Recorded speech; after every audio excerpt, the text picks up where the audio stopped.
어떤 사람들은 매우 운이 좋게 태어나고 다른 사람들은 믿을 수 없을 만큼 불운하게 태어납니다. 아무튼 그리스인들은 사람의 운이 그들의 운명 속에서 미리 정해져 있으며 이것은 피할 수 없는 길이라고 믿었습니다. 고대 그리스인들은 폴리크라테스라는 남자가 그리스의 사모스 섬을 다스렸다고 말했습니다. 그는 평범한 사람이 아니었습니다. 그는 뛰어난 업적과 거의 초자연적인 행운으로 권력을 잡았습니다.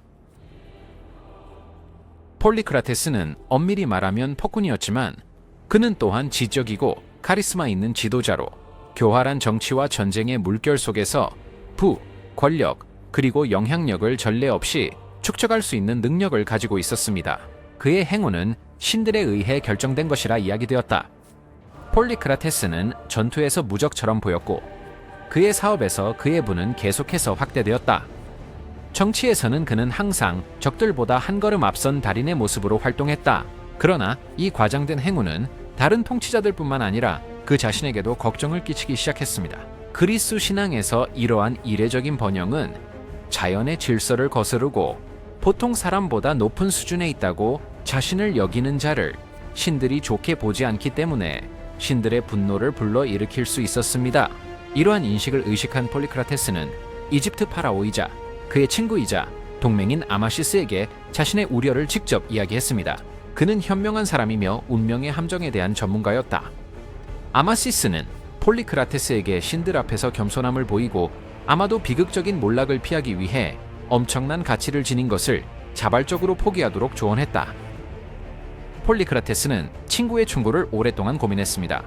그는 확실히 미신적이지 않았지만 바보도 아니었습니다. 운이 여전히 그에게 호의적이라면 신중하게 행동하는 것이 현명할 것입니다.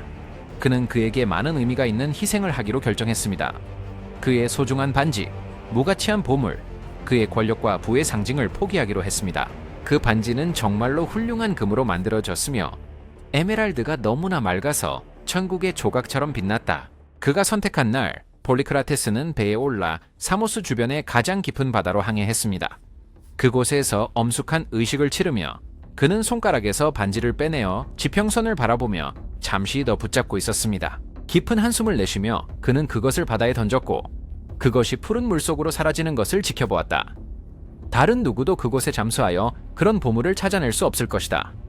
하지만 그 귀중한 반지에 대해 신들은 다른 계획을 가지고 있는 것 같았다. 반지가 가라앉을 때 그 빛이 물고기의 눈에 띄었고 물고기는 그것을 먹이로 오인하고 삼켜버렸다. 시간이 지나고 폴리크라테스는 그의 일을 계속했다.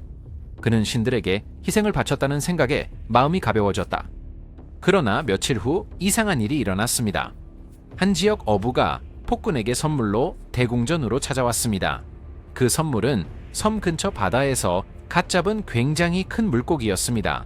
지배자의 호의를 얻기 위해 어부는 그 물고기를 선물로 바쳤다.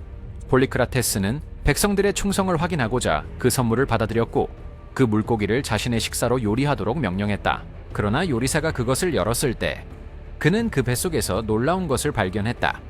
바로 폴리크라테스가 바다에 던졌던 에메랄드 반지였다. 반지가 폴리크라테스에게 돌아왔을 때 그는 경악했다. 마치 바다나 신들이 그의 희생을 거부한 것처럼 보였다. 파라오 아마시스가 그 이야기를 듣고 즉시 그 징조를 이해했다. 그는 폴리크라테스의 운명이 이미 정해져 있으며 그 폭군은 구제불능의 몰락을 향해 가고 있다는 것을 알았다. 폴리크라테스의 불운이 자신의 운을 해치고 그의 백성들에게 고통을 줄 것을 두려워하여 아마시스는 그들과의 우정을 끊고 그때까지 그의 동맹이자 친구였던 사람에게서 멀어졌다. 바로 그 순간부터 폴리크라테스는 예감의 무게를 느끼기 시작했습니다.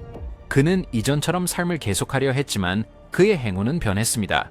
이전에 억제되어 있던 적들이 일어나기 시작했고 그에게 유리하게 불었던 행운의 바람이 변하기 시작했습니다.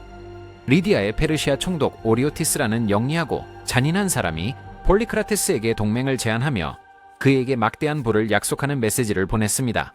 그는 강력한 이집트 왕국을 잃었기 때문입니다. 항상 그의 운과 정치적 능력을 확신했던 폴리크라테스는 초대를 받아들였습니다. 그러나 페르시아 영토에 도착하자마자 그는 붙잡혔다. 한때 그렇게 강력하고 운이 좋았던 사모스의 폭군은 잔인하게 고문당하고 죽임을 당했으며 결국 그가 그토록 두려워했던 운명에 굴복하고 말았다. 폴리크라테스의 이야기와 그의 반지는 고대 세계에서 유명한 전설이 되었습니다.